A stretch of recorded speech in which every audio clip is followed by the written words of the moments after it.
پروا نکن ای جان و دلم گردی سرت گردم. تو حال سوارگل شما نمیدونید که شوهرتون چرا رفته؟ اگر دل اما جانت رو به من گرم کنی. این گپا ناجا است، نادرست است. چرا با چشم من این طور نگاه میکنی؟ دختر بیناز نمی شود آش به پیاز. دختر بیناز نمی شود آش به پیاز. از عهده گوجوشی و تپکونی هم میبراید؟ تو هنوز خانه شخصی خود را ندارید. من تو حال در خوابگاه وزارت فرهنگ. تو به حال شوهر نمیکنید؟ چون دیگران در نمیتوانم. چه خیلی یزنه رو روزی کردید؟ از همین سبب اون رو آتش میزنید. چرا دور شدید از ساحه سینما؟ بله متاسفانه. یک саломи гарм нисори якояки шумо тамошобини азизисомонаи оила. Банда Рустам Азимӣ ҳастам бо барномаи рӯбарӯ. дар меҳмонии мо қарор дорам чеҳраи муваффақи санъати тоҷик, оне ки бо нақшаҳои ҷолибаш тавонист дар дилу дидаи мо маво гирад. Саврнисо Қурбонова. язнат мешам.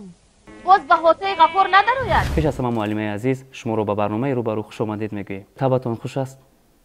бениҳоят. азбаски барномаи мо рӯбарӯ унвон дорад, дар пеши назари тамошобин метавонед ба ҳар суоле ки инҷо оварда шудааст дар лифофаҳо посух гӯед. агар суоле ки писани дили шумо нест, метавонед тариқи оташфишонак онро дар як лаҳза оташ занед. агар суолҳо писани дили шумо ҳастанд, метавонед ошкоро ба мухлисони хеш гуфта бошед. омодаед? пас интихоб кунед. суолҳо аз ҷониби шумо мешавад. марҳамат лифофаро интихоб кунед. кушоям? албатта кушоед. дар дарони он суолҳо ҷойгир ҳастанд ва метавонед ки қироат кунед. аксари бонувони шинохта бо рафтани сину сол ба хотири зебоиву барно намудан аз ҷарроҳии пластикӣ истифода мебаранд. Савригул Қурбонова. чанд бор ман бисёр хушам меояд ки боно табиӣ бошад ва ягон ҷарроҳии пластикиро ба худ иҷозат намедиҳам, чунки дар навбати аввал метарсам ва дар навбати дуюм ки фикр мекунам ки табиат занро ҳамин хел офаридааст ки ба кадом сину соле ки нарасад, ман фикр мекунам ки зебо аст. дар ҳақиқат бе муболиға метавонем гӯем ки Саврнисо Қурбонова як зани бисёр ҳам фариштаву зебо ҳастанд ва ҳоҷат ба ҷарроҳӣ пластикӣ кардан низ надоранд. соли дуюмро интихоб кунед ва аз лифофаро боз варақ гардон бизанед. овози шумо бисёр форам аст. чаро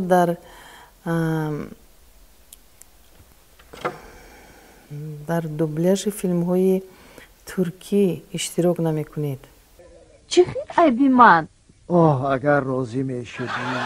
корам хеле зиёд аст, фурсат намеёбам. ташаккури зиёд. агар шумо зид набошед, як суоли шуморо ма аз байни лифофаҳо гирифта ба мухлисони шумо бихонам. Саврнисо, шумо дар филмҳо бештар нақши занону духтарони деҳотиро хуб мебозед. غفور جان گوسفندا رو به خانه کنید. аз ӯҳдаи говҷӯшиву тапакунӣ ҳам мебароед?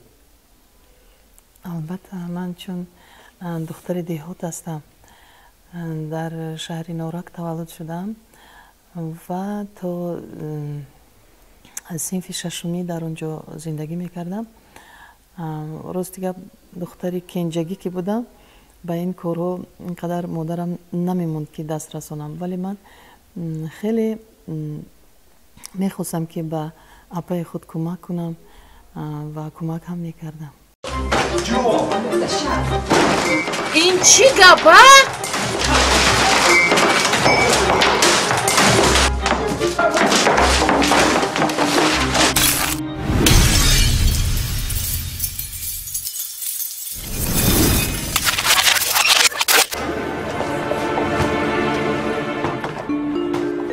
ما از استرس با قوت ترین.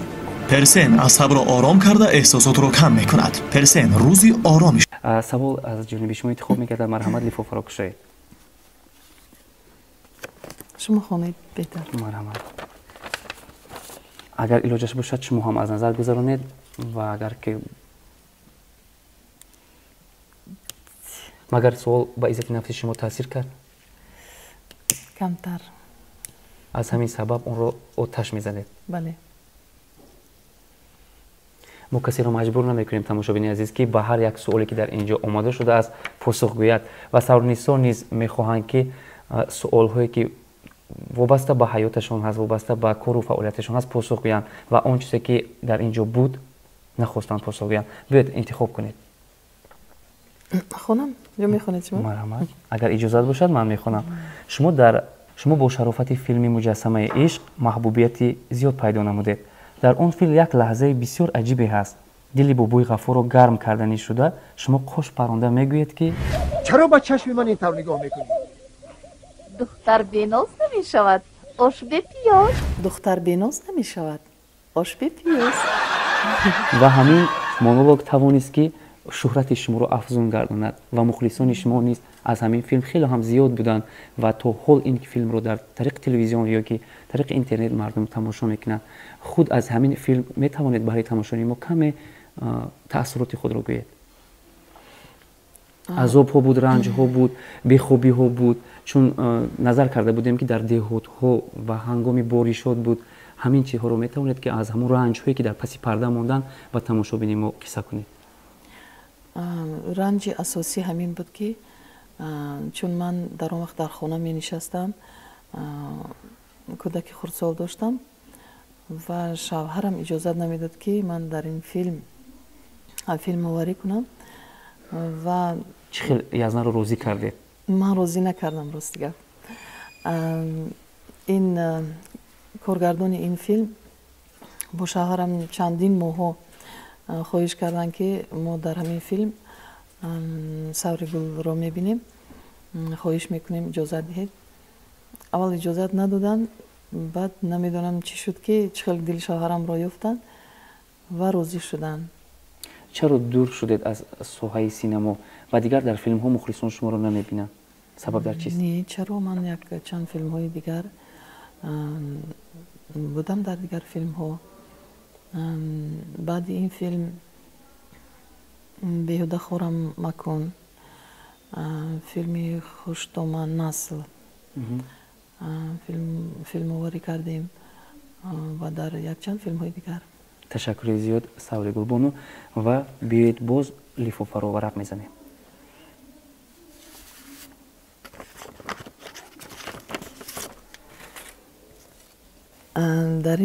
در یک صحبتتان قید کرده بودید که تا هنوز خانه شخصی خود را ندارید. هنوز هم اجاره نشین هستید؟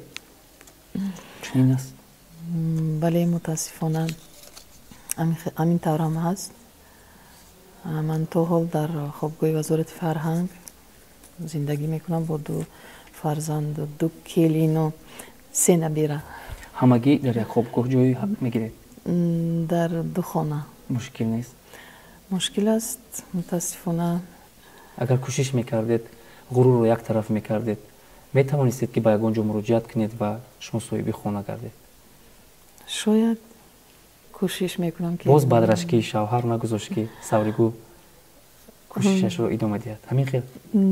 نه، متاسفانه شوهر من سال زیاد است در شهر روسیه زندگی میکنه. تا حال ما نمیدونیم که در کجا هست.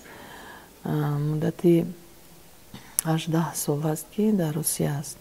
متاسفانه من فکر میکنم چون که اون کس مردی به نهایت با غرور بودند و همه مسائل مشکلی زندگیشان رو به من نمیگفتند و خیلی شد که یک باره از این شهر برآمده رفتن. تو حال سوریگو شما نمیدونید که شوهرتون چرا رفته؟ شاید از رشک زیاد؟ نه، این به من وابستگی ندارد. من فکر میکنم که کمتر مشکلی پیش اومد چون اون کس ثروتمند بودند و چندین مغازه و دکان ها داشتن و چون اینها رو که از دست دادن فکر میکنم که مشکلی پیدا شد شاید خواستن که روند در مسکو کار کنن و همه اینها رو برطرف کنن و باز نمیدونم راستیگه. میگویند که بعد همین فیلم عبیدالله رجبوف در حقیقت به سنم عاشق شده است. راست است. من فکر میکنم این گپ ها ناجا است، نادرست است و در بین ما یکون گپ ها.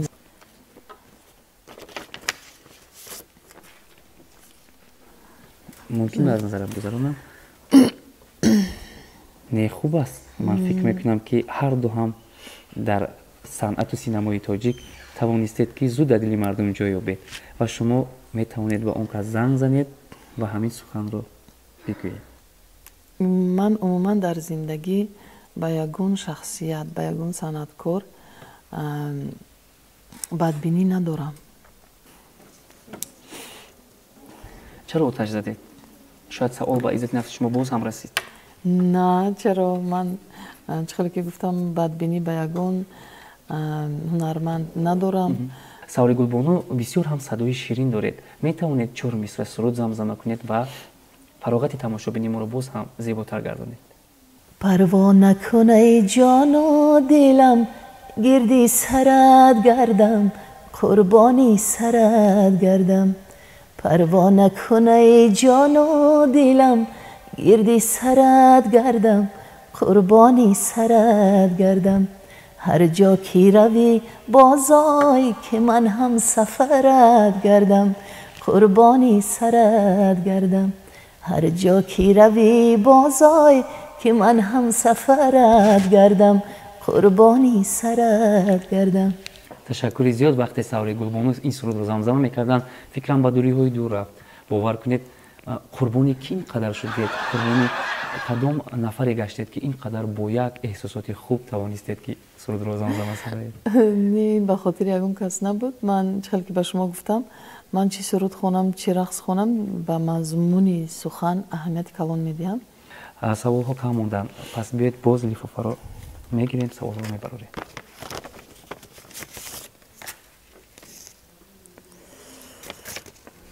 اینش رو هم میسوزونه؟ نه، در اینجا چنین سوال آمده است که بغیر از هنرپیشه بودن باز چی مشغولیت دارید یا عموما چی کار کرده میگردید همین روزها؟ در واقع دانستن میخوان همگون که سواری گل چی مشغولیت دارد و پس از کار و فعالیتش باز با چی کارها مشغول است؟ من راستیگه صبح که از خواب میخیزم و تا مدتی که به کار میبیایم یک سه نبیرچه شیرین دارم، زیباک دارم و یک تویش رو مریم جان نام دارد. به نهایت دوست میدارم و کمتر 1 ساعت پیش از کار با این نبیرم اندرمون میشوم، خوراک میدیم، خوراک میپزم، بعد میبیم به کار. یک چند ساعت در اینجا کار کرده و با همکاری دارم در انسمبلی لاله. اپای سواری گل امروزها میانی زنهای کلانسال به قول مد شده است که شوهری جوان کنند یا اینکه شوهر کنند برای خوشبختی خود. چرا شما یک زن زیبا هستید و خریداران زیاد هم دارید تو به حال شوهر نمیکنید؟ راستیگه وقتی که فرزندانم خرد بودن من نمیخواستم که از سببی که فرزندانم را خیلی دوست میداشتم و نمیخواستم که یگان مردی بگونه با آنها بلند گپ زند. برای همین نمیخواستم که فرزندان من خود را ناجا حس کنند. در خانه خود میخواستم که آرام باشن. یعنی سواری گل حیات من بعدش که باید خوشبختانه میگذشت قربانی تربیه فرزندان کرده و از بحر عشق و عشقی گذشتن. همین گونه؟ بله. اکنون فکر میکنم که با یک زن کلانسال چرا امروز مد شرم است شرم است که در این سن سال خانه دار شوم. راستیگه من فکر میکنم که چون دیگران بوده نمیتوانم. ташаккури зиёд. Савригул Қурбонова дар зиндагӣ аз чӣ нороҳат асту чӣ боиси хушҳолияш мегардад? мушкилиҳо гарчанде бисёр ҳам бошанд, аҳамият намедиҳам. мушкилиҳоро кӯшиш мекунам ки бартараф кунам, ҳал кунам. Агар мушкилам бошад, аҳамияти калон надиҳам, чун зиндагӣ ҳама мушкилиҳо хубӣ ҳам мегузарад, мушкилӣ ҳам мегузарад. зиндагӣ мумкин аст. мегӯянд ки шумо бисёр хуштомани золим ҳастед ва келинатонро мудом заҳр зада аз зиндагӣ безор мекунед. Рост аст? келинҳо ба қавли ба дод омадаанд? Не, ин тавр нест. Шумо метавонед аз келинои ман пурсед, чун ман дар хона бисёр зани оромтабиат ҳастам. ба ягон корҳои ва ё кордор нестам. чӣ кор мекунанд, чӣ кор мепазанд, хӯрокҳои болаззат. Чун ман саҳар аз хона баромада шаб мебиёям. бобои Ғафур ба хотири Санам мошин мехарад. Санам, ман ин мошина барои ту харидам. чӣ хел инсон ҳасти? ба ман мошин дар кор не. дар зиндагии аслӣ ягон мард ба Савригул мошин тӯҳфа кардааст? аз 9-18 сола шаве ки назарам туро намегирад. ман ин мошина барои Санамҷон мехарам. яъне нахарида? На. ин чӣ габа?